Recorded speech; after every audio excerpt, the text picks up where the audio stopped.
Bonjour à tous et bienvenue sur la chaîne Esprit Commerce. Aujourd'hui, on se retrouve pour traiter le troisième volet du vocabulaire de la grande distribution. Donc si vous n'avez pas vu les deux premiers épisodes, je vous invite à aller les voir. Et sinon, aujourd'hui, on va traiter tout ce qui concerne les chiffres et les indicateurs de performance. C'est parti!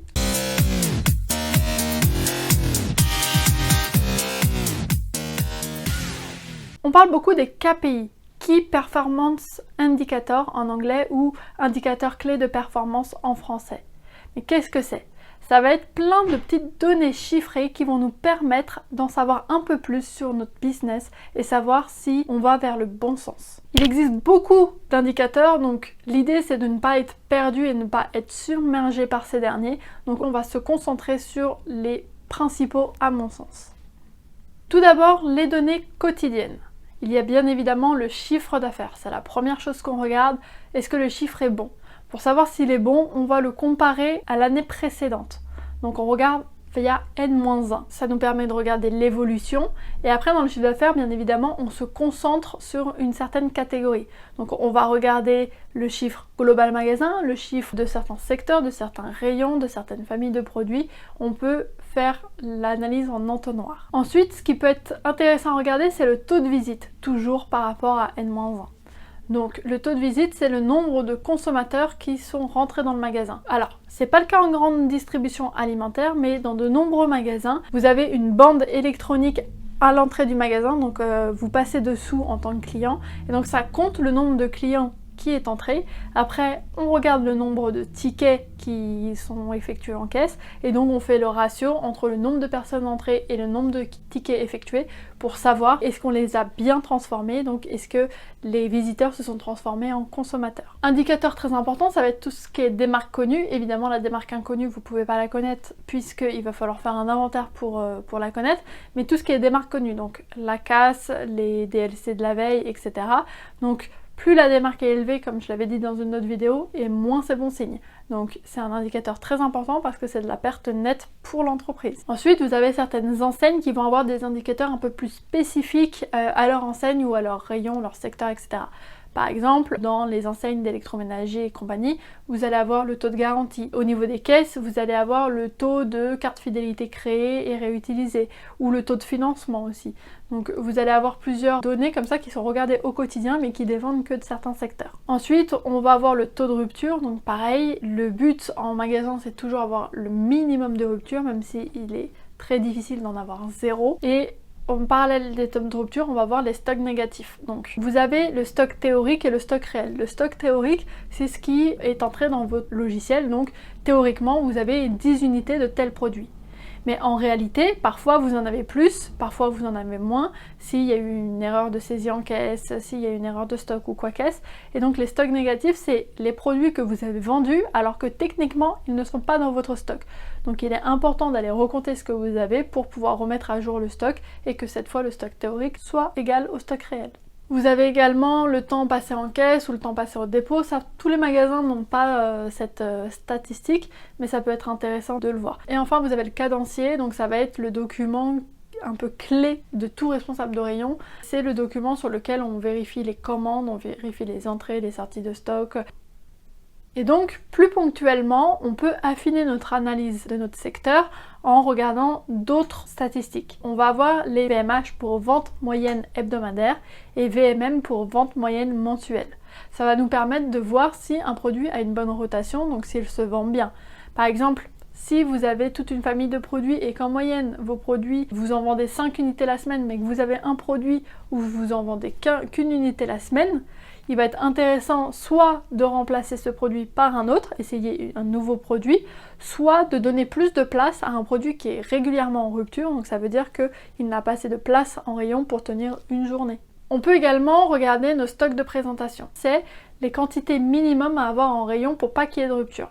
Par exemple, vous avez une capacité pour mettre 10 produits dans le rayon, votre stock de présentation il va être de 2 par exemple, pour être assuré que dès qu'il vous reste plus que 2 produits, ça déclenche automatiquement une commande. Donc ça c'est très important aussi pour gérer tout ce qui est rupture et compagnie. Ensuite, il y a tout ce qui est un peu gestion, un peu plus logistique. Déjà de base dans la grande distribution et même je pense dans le commerce en général, tout est traité en FIFO, donc first in, first out.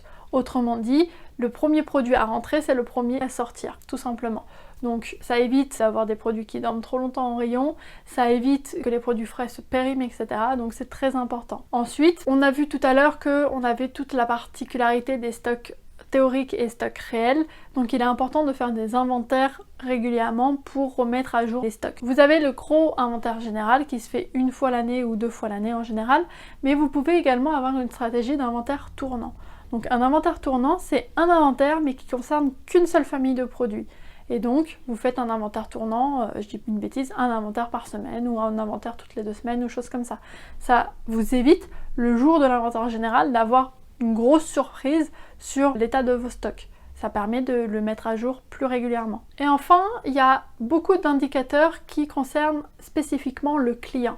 Donc comme on l'a dit tout à l'heure, il y a le taux de visite, le taux de conversion, etc. Mais il y a aussi ce qu'on appelle le NPS, le Net Promoter Score. Donc c'est une statistique qui est de plus en plus utilisée par les entreprises et qui est très rarement comprise par les collaborateurs.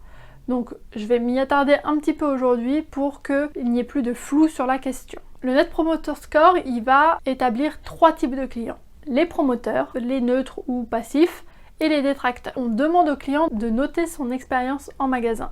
S'il donne un 8 ou un 9 sur 10, alors il est déclaré promoteur. Ça veut dire qu'il va parler en bien du magasin. S'il note 7 ou 8, ça veut dire qu'il va être passif. Donc c'est ni mauvais ni bon, c'est juste correct. En dessous de 6, ça veut dire que c'est un détracteur, donc son expérience n'a pas été satisfaisante et il risque d'en dire du mal autour de lui, donc d'avoir un bouche à oreille négatif. Donc le Net Promoter Score, c'est la soustraction entre le pourcentage de détracteurs et le pourcentage de promoteurs. Et donc ça vous donne un score entre moins 100 et plus 100. Moins 100, c'est quand il n'y a que des détracteurs, et plus 100, c'est quand il n'y a que des promoteurs. Donc pour que vous puissiez visualiser, on va se faire un petit exemple. Vous avez 500 clients. Vous avez 150 détracteurs, 100 passifs et 250 promoteurs. Donc pour obtenir le chiffre, on va regarder la proportion des promoteurs et des détracteurs. Les passifs, on les met de côté. Donc 150 détracteurs sur 500 personnes ayant répondu, ça représente 30% du total. 250 promoteurs sur 500 ayant répondu, ça représente 50% du total. Et donc, on prend ce 30% et ce 50% et on fait la soustraction. 50 moins 30 égale 20. Donc, le Net Promoter Score de ce magasin est de plus 20. L'idée est évidemment d'avoir le Net Promoter Score positif et le plus élevé possible. Ensuite, dans la même logique que le Net Promoter Score, vous avez les verbatim clients. En général, quand on leur demande d'évaluer, on en profite aussi pour avoir un commentaire de leur part. Donc ces commentaires, positifs ou négatifs, vont être traités pour essayer d'apporter des solutions et faire en sorte que cette situation ne se reproduise plus. Donc cette fois, ce n'est pas un indicateur chiffré, c'est un indicateur plus qualitatif qui nous permet de nous améliorer. Et enfin, on a le client mystère qui est très connu, c'est le client qui vient et qui réalise un achat, qui demande des conseils, etc. et il voit comment il est reçu. Ensuite, il a une grille bien précise et il note. Et ce résultat-là est communiqué ensuite à l'entreprise parce que très généralement, c'est l'entreprise qui mandate les clients mystères. C'est une mesure qui est un petit peu plus injuste dans le sens où le client va vraiment venir à un instant T et ce n'est pas fiable, je trouve personnellement, parce que toute la journée peut s'être bien passée et pile au mauvais moment, il va passer, il va avoir une mauvaise expérience. Donc, vaut mieux se référer, je trouve, au verbatim client et au NPS plutôt qu'au client mystère pour avoir une vraie sensation de ce que pensent les clients, même si le NPS a également ses inconvénients, puisque souvent, quand on est client, on va dire lorsqu'on n'est pas content et on va pas dire lorsqu'on est content. Donc c'est aussi biaisé, mais c'est déjà un petit peu plus représentatif puisqu'il y a plus de réponses. Voilà pour tous les indicateurs qui me semblent essentiels à analyser le plus souvent possible. Tous ces indicateurs, ou en tout cas une bonne majorité d'entre eux, sont mis sous forme d'un tableau de bord. Comme ça, en un coup d'œil, on voit les quelques infos importantes et on peut mettre les plans d'action nécessaires tout de suite après. Merci de m'avoir suivi pour cette nouvelle vidéo du vocabulaire de la distribution et je vous dis à bientôt.